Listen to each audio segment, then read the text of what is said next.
You're tuning into Black and White Sports on YouTube. The no-holds-barred truth on sports. The main event starts. All right, Black and White Sports supporters. Well, we all know that the NFL officiating has been the source of a lot of controversy over the last, let's say, 5 years. All right, the officiating seems like it's gotten horrible in the National Football League. At times, it's got a hell of a lot of people questioning the motives of a lot of calls that are made. We've seen the word rigged many times. I've done videos where I put the word rigged in thumbnails. And in fact, there was some polling or something a while back, and I've talked about this in the past, where a lot of NFL fans weighed in on whether or not they felt like the officiating or the NFL itself was rigged. About 1 out of every 10 NFL fans think the game is rigged in some way. And of course, you've got New York chiming in now. You've got New York chiming in and screwing up plays that the actual refs on the field got right in a hell freezes over moment for the referees. And it could get a lot worse. Now, there's controversy right now because there's a CBA that's got to be worked out involving the referees and their union. Well, the NFL, guys, they're looking for replacement referees. Now, that could be a good thing, frankly. I mean, we don't know. But look, the NFL's also a total joke because they don't have full-time refs. But part of the problem is, evidently, some among the referees don't want to be full-time. Some of them have successful careers away from being referees in the National Football League. You're a multi-billion dollar business, and you don't have referees and full-time officials and all that in training It's a joke. It's a total joke. And now you've got SCABs. Is that where we're going? Anybody remember that name? From the replacement players of the NFL when there was the lockout/strike back in the day. The players went on strike and they're picketing. You had players that started crossing the line.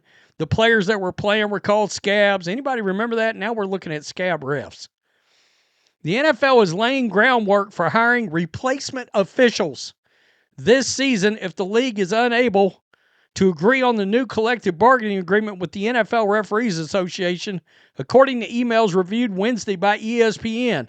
By the way, anybody remember the failed Mary? Yeah, back in the day, we're setting ourselves up for another one. When was that? 2011 or something like that? The proposed approach is similar to what the NFL carried out during a 2012 lockout. Okay, here we go. Lockout of officials, which extended 110 days and ended after the third week of the regular season. The current CBA is due to expire at the end of May. According to the email, the league is looking for a list of about 150 mostly small college officials by the end of this weekend. What? Okay. Those officials could begin onboarding as early as April and then attend a 4-day clinic in May. 4 whole days? 4 days? That's it? Absent a CBA agreement, they would continue training through the summer and make visits to training camps before the regular season begins. The NFL declined to comment. The NFL Referees Association Executive Director Scott Green said the contingency plan raises 2 key issues. The first is what Green believes would be increased vulnerability to gamblers among replacement officials. That's a hell of a good thing to have brought up, though. That's valid.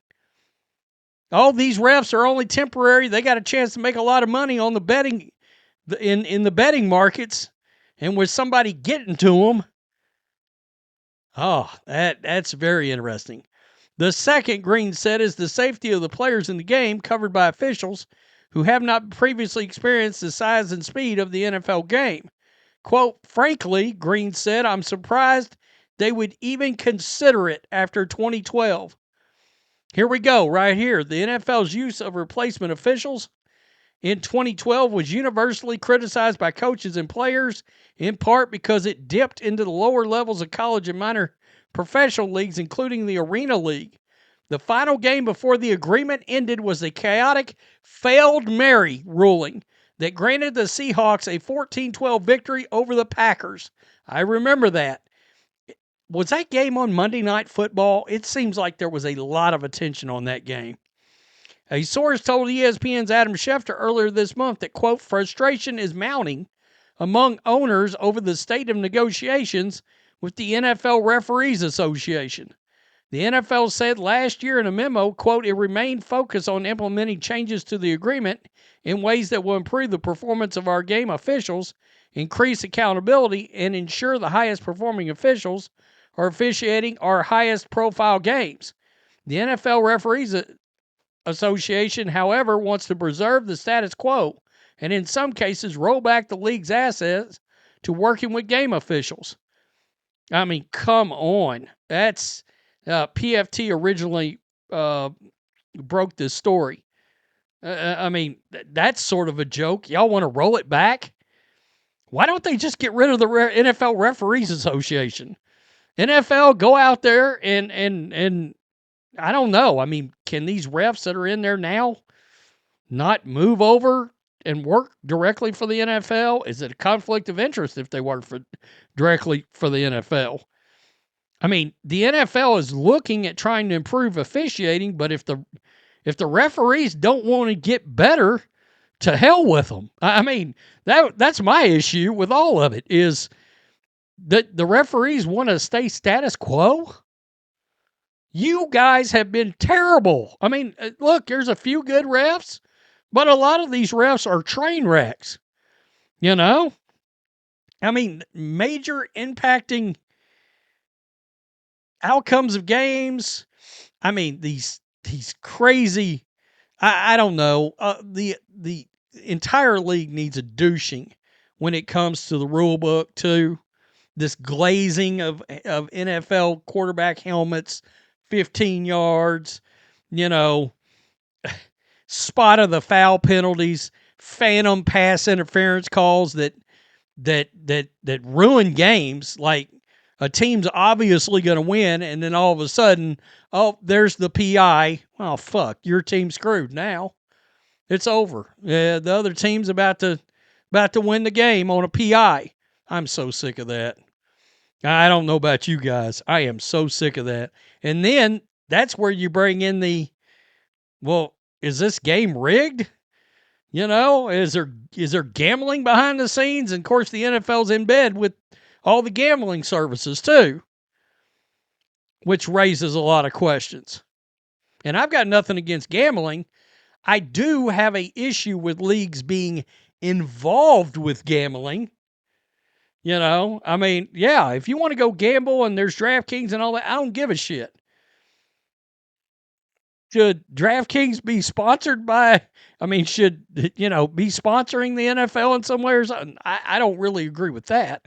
I think it raises a hell of a lot of possibilities.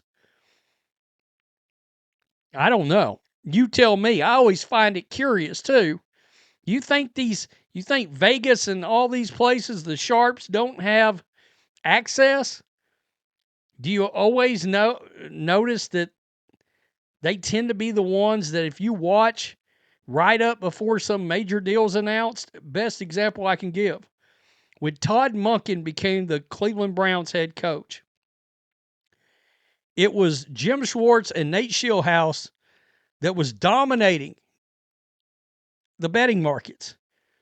About 10 hours before Todd Monken got the job and it was announced, boom, Todd Monken's name skyrocketed on the betting markets.